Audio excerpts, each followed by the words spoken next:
Welcome to Manzil with Ansari. We're going to explore this timeline together, starting right here at the beginning.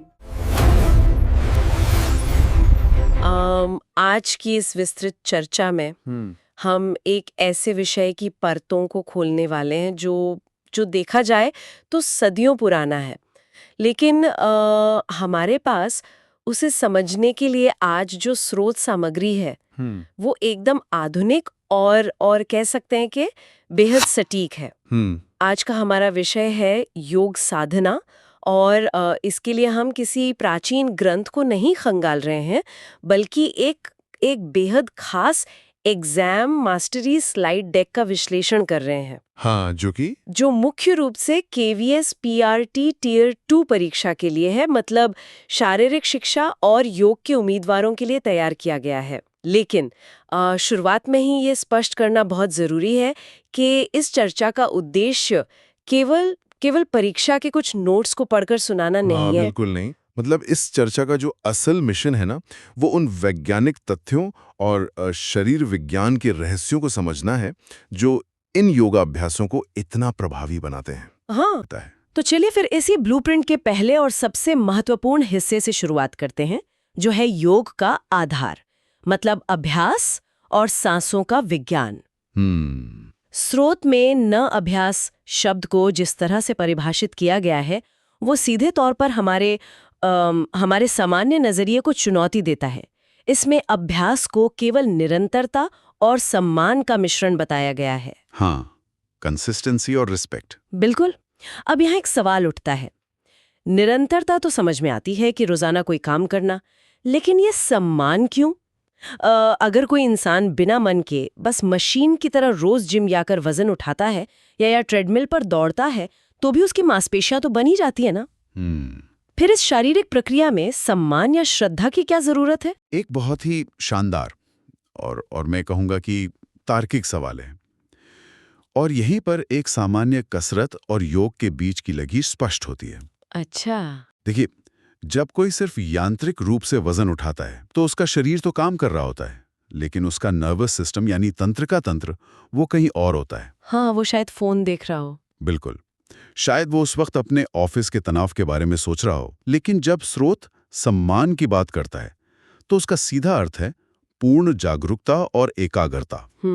जब शरीर की हर गतिविधि के प्रति मन में गहरा आदर होता है ना, तो माइंड मसल कनेक्शन यानी दिमाग और मांसपेशियों का संपर्क सबसे मजबूत होता है। मतलब ये सिर्फ शरीर को हिलाने डुलाने की बात नहीं है, बल्कि पूरी चेतना के साथ उस प्रक्रिया में शामिल होना है। इसे समझाने के लिए स्रोत में एक बहुत ही सटीक उदाहरण भी दिया गया है। हाँ, वो संगीत वाला। हाँ, इसकी तुलना एक संगीत वाद्यंत्र सीखने से की गई है। जैसे अगर कोई गिटार सीखना चाहता है तो उसे रोज अभ्यास करना पड़ता है। केवल एक दिन 12 घंटे गिटार बजा लेने से कोई संगीतकार तो बन नहीं जाता। बिल्कुल नहीं। और अगर वो गिटार के तारों को बिना किसी भाव के बस ऐसे ही खींचता रहे तो शोर पैदा होगा, संगीत नहीं। एकदम सही। बिना सम्मान और ध्यान के किया गया अभ्यास बस शरीर के लिए एक तरह का शोर ही है। और इसी अभ्यास को सही दिशा देने के लिए स्रोत सामग्री में एक बहुत ही महत्वपूर्ण नियम बताया गया है, जिसे परीक्षा के नजरिए से एक रैंक बूस्टर ट्रिक भी कह सकते हैं। अरे वाह! इसे यूनिवर्सल ब्रीदिंग रूल या सांस लेने का सार्वभौमिक नियम कहा गया है। ये एक ऐसा नियम है जो पूरी योग प्रक्रिया के दौरान सांसों को लेकर होने वाली सबसे बड़ी उलझन को सुलझा देता है। सांसों की ये उलझन तो सच में बहुत आम है। लोग अक्सर समझ नहीं पाते कि कब सांस लेनी है और कब छोड़नी है। लेकिन ये नियम बहुत सरल है। जब शरीर बाहर की ओर फैलता है यानी विस्तार या एक्सपेंशन होता है तो सांस लेनी है, और जब शरीर सिकुड़ता है या अंदर की ओर आता है यानी कंप्रेशन होता है तो सांस छोड़नी है। अगर हम इसके पीछे के जीव विज्ञान या एनाटॉमी को समझे ना, तो ये कोई जादुई नियम नहीं है, बल्कि शुद्ध भौतिकी है। कैसे? उदाहरण के लिए, जब हम नमन करते हैं यानी शरीर को आगे की ओर झुकाते हैं तो हमारे पेट के अंगों पर दबाव पड़ता है। ये दबाव हमारे डायफ्राम को ऊपर की ओर धकेलता है, जिससे फेफड़ों के पास हवा भरने के लिए बहुत कम जगह बचती है। ऐसे में शरीर के लिए स्वाभाविक रूप से सांस को बाहर छोड़ना ही सबसे आसान होता है। ओहो! और इसके विपरीत जब हम शरीर को खोलते हैं, सीना तानते हैं या पीछे की ओर झुकते हैं तो पसलियों का पिंजर यानी जो हमारा रिब केज है वो फैलता है। बिल्कुल। फेफड़ों को फैलने की जगह मिलती है जिससे एक तरह का वैक्यूम बनता है और हवा अपने आप अंदर खिंचाती है। ये विज्ञान और मानव शरीर का एक बहुत ही सुंदर तालमेल है ना। और यही वजह है कि जब कोई इस नियम के विपरीत जाने की कोशिश करता है, जैसे आगे झुकते हुए सांस अंदर खींचने की कोशिश करना, तो वो अपने ही शरीर की बनावट के खिलाफ जा रहा होता है। इससे न केवल व्यायाम का असर कम होता है बल्कि चोट लगने का खतरा भी बहुत बढ़ जाता है। सांसों के इस विज्ञान को समझने के बाद ये चर्चा स्वाभाविक रूप से शरीर की गतिविधियों की ओर बढ़ती है। स्रोत सामग्री का अगला बड़ा हिस्सा सूक्ष्म व्यायाम के बारे में है। सूक्ष्म व्यायाम।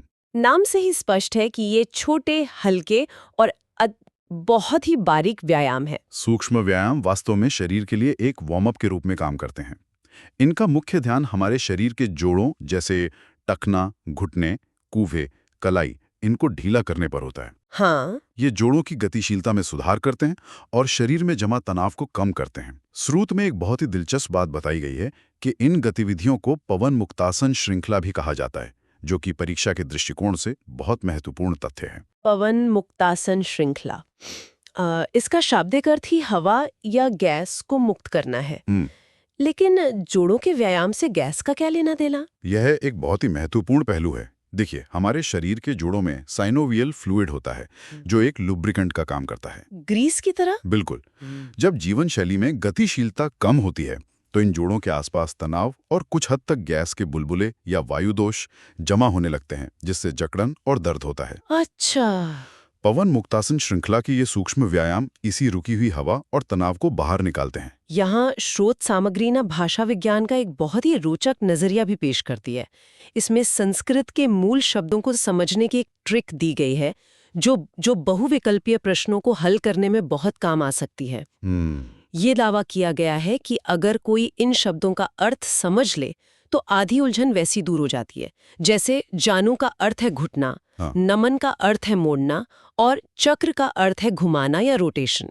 ये तो बिल्कुल मेडिकल टर्मिनोलॉजी जैसा लगता है, जहां हर शब्द एक सटीक एनाटॉमिकल एक्शन को दर्शाता है। तो एकदम सही कहा। ये एक अत्यंत सटीक और वैज्ञानिक भाषा है। इसमें कोई रहस्य नहीं है। अगर जानू नमन कहा जा रहा है तो इसका सीधा सा अर्थ है घुटने को मोड़ना। इसे रटने की कोई जरूरत नहीं है, बस शरीर की इस विशेष गतिविधि को समझना है। सूक्ष्म व्यायाम के तहत पैरों और टखने के अभ्यास की विस्तार से चर्चा की गई है, जैसे पादांगुली नमन यानी पैरों की उंगलियों को मोड़ना और फैलाना, और फिर गुल्फ चक्र यानी टखने को घुमाना। हाँ, गुल्फ चक्र। लेकिन यहाँ स्रोत में एक बहुत ही कॉमन मिस्टेक या सामान्य गलती की ओर भी ध्यान दिलाया गया है। अक्सर देखा जाता है कि जब लोग गुल्फ चक्र करते हैं तो वे सिर्फ टखने को घुमाने के बजाय पूरे पैर को ही जोर जोर से घुमाने लगते हैं। ये ऐसा लगता है जैसे कोई पुरानी मोटरसाइकिल को किक मारकर स्टार्ट करने की कोशिश कर रहा हो। यह तुलना बहुत ही सटीक है और दुर्भाग्य से ये गलती बहुत आम भी है। हाँ, देखिए, जब कोई पूरे पैर को घुमाता है तो गति घुटने या कूल्हे से आ रही होती है, टखने से नहीं। इसका मतलब है कि टखने के जोड़ को वो आइसोलेशन या विशिष्ट खिंचाव मिल ही नहीं रहा है जिसके लिए वो व्यायाम बना है। सूक्ष्म व्यायाम का पूरा विज्ञान ही एक बार में एक विशिष्ट जोड़ पर ध्यान केंद्रित करने पर टिका है। समझ गए। इसके अलावा एक और बड़ी गलती ये होती है कि लोग इन छोटे व्यायामों को सांसों के साथ नहीं जोड़ते। वे बस यांत्रिक रूप से पैरों को गोल गोल घुमाते रहते हैं। हाँ, और अगर सांस और जागरूकता नहीं है तो फिर वो योग तो है नहीं, सिर्फ एक मैकेनिकल काम है। बिल्कुल। इसी जागरूकता को आगे बढ़ाते हुए सूक्ष्म व्यायाम में तितली आसन यानी बटरफ्लाई पोज का भी गहराई से जिक्र किया गया है। स्रोत इसे अर्ध तितली और पूर्ण तितली में बांटता है। अर्ध तितली में एक पैर को विपरीत जांघ पर रखा जाता है और पूर्ण तितली में दोनों पैरों के तलवों को एक साथ मिलाया जाता है। ये आसन इतना महत्वपूर्ण क्यों माना गया है? क्योंकि ये हमारे शरीर के सबसे बड़े और अक्सर सबसे ज्यादा जकड़े हुए जोड़ों में से एक पर काम करता है। कूल्हे के जोड़। हाँ, कूल्हे के जोड़ या हिप जॉइंट्स। आधुनिक जीवन शैली में हम कुर्सियों पर बैठकर अपना ज्यादातर समय बिताते हैं, जिससे हमारे कूल्हे जकड़ जाते हैं। तितली आसन इन जोड़ों को खोलने और उनमें लचीलापन लाने का काम करता है। यह विशेष रूप से उन लोगों के लिए एक पूर्व शर्त की तरह है जो पद्मासन जैसे उन्नत ध्यान के आसनों में बैठना चाहते हैं। ये एक बहुत ही तार्किक बात है। लोग अक्सर सीधे पद्मासन में बैठने की कोशिश करते हैं और फिर घुटनों में दर्द की शिकायत करते हैं। बिल्कुल। अगर कूल्हे के जोड़ पर्याप्त रूप से खुले हुए नहीं हैं और कोई जबरदस्ती पद्मासन लगाता है तो सारा दबाव घुटनों पर आ जाता है। बाप रे। और घुटने उस तरह के घुमाव के लिए नहीं बने हैं। इसलिए यह वैसा ही है जैसे घर की नींव मजबूत किए बिना सीधे छत ढालने की कोशिश करना। तितली आसन वह नींव तैयार करता है। क्या बात है। अब यहाँ से ये चर्चा ना एक बहुत ही स्वाभाविक मोड़ लेती है।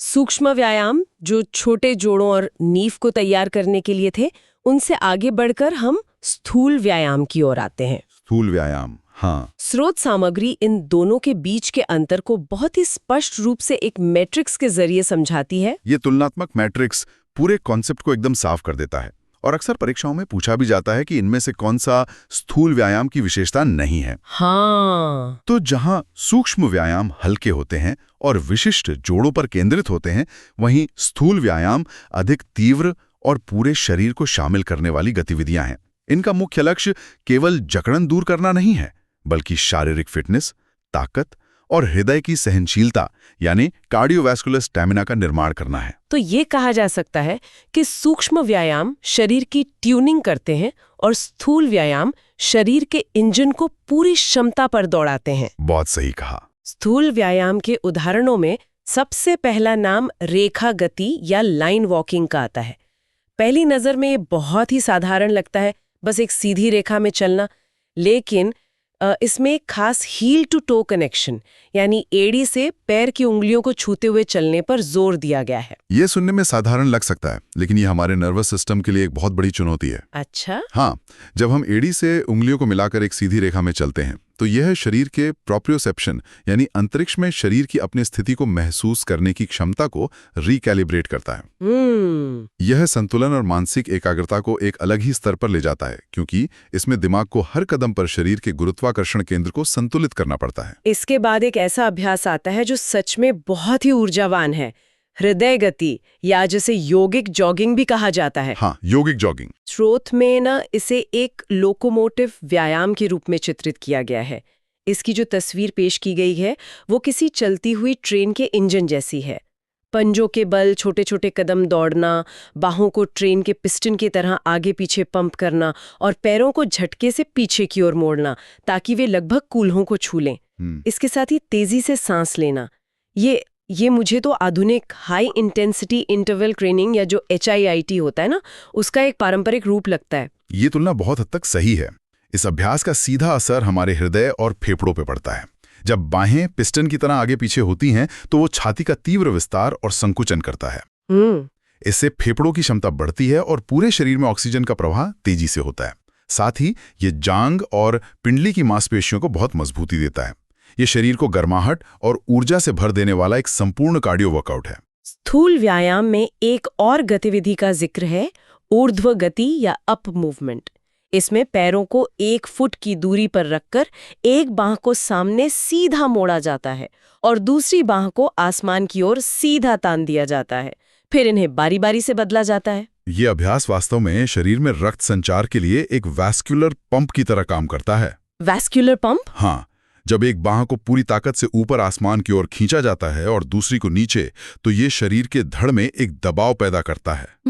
यह डायनामिक खिंचाव गुरुत्वाकर्षण के खिलाफ रक्त को ऊपर की ओर पंप करने में हृदय की मदद करता है। यह सिर्फ एक स्ट्रेच नहीं है, यह धमनियों और शिराओं में खून के बहाव को तेज करने की एक अत्यंत प्रभावी तकनीक है। इन सभी शारीरिक गतिविधियों को समझने के बाद ये स्रोत सामग्री अपने सबसे गहरे और दार्शनिक हिस्से में प्रवेश करती है, जिसे टीचर्स सीक्रेट नोट्स का नाम दिया गया है। ये मेरा पसंदीदा हिस्सा है। यहाँ स्पष्ट रूप से बताया गया है कि सिर्फ शरीर को मोड़ लेना या पसीना बहा लेना ही काफी नहीं है।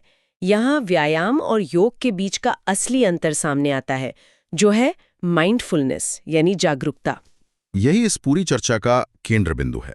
अगर कोई व्यक्ति इन सभी सूक्ष्म और स्थूल व्यायामों को बिना किसी जागरूकता के कर ले, तो वो केवल जिम्नास्टिक्स या सामान्य कसरत कर रहा है।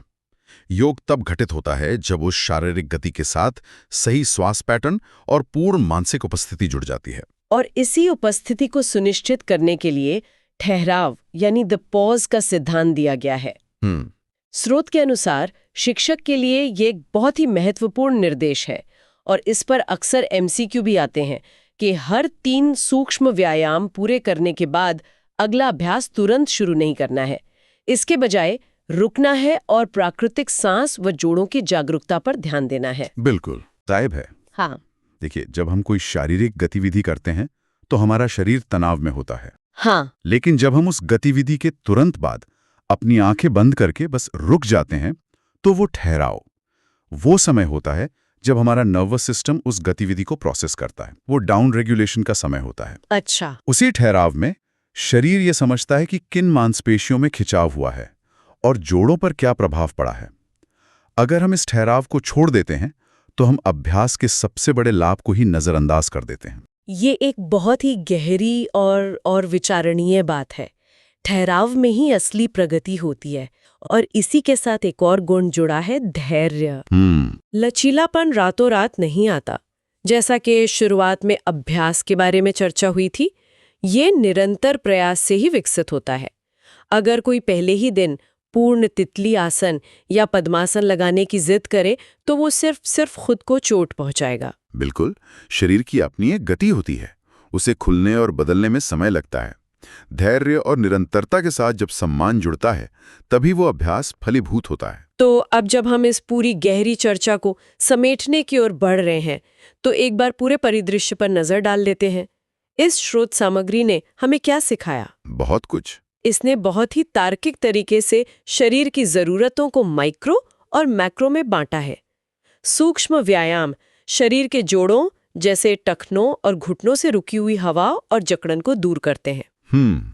और हृदय गति फेफड़ों की क्षमता बढ़ाते हैं, रक्त संचार को पंप करते हैं और पूरे शरीर में स्टैमिना का निर्माण करते हैं।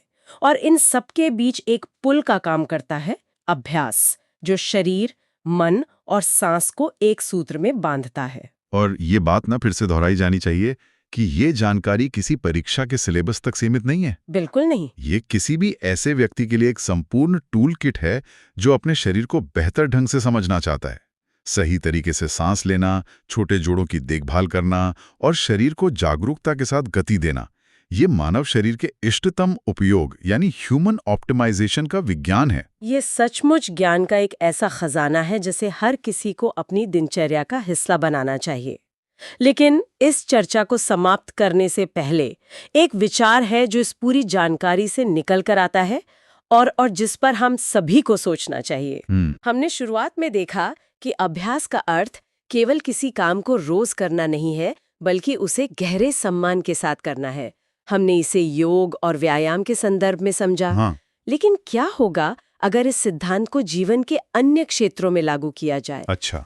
यदि दैनिक जीवन के सबसे साधारण और उबाऊ कामों को, जैसे बर्तन धोना, ईमेल लिखना या बस सड़क पर चलना, इसी सम्मान और जागरूकता के नजरिए से देखा जाए, क्या ये नजरिया केवल हमारे शारीरिक स्वास्थ्य को ही नहीं बल्कि पूरी मानसिकता को नहीं बदल देगा? अगर आज की क्लास हेल्पफुल लगी हो तो वीडियो को लाइक जरूर करें और चैनल को सब्सक्राइब करना बिल्कुल ना भूलें। मिलते हैं नेक्स्ट क्लास में।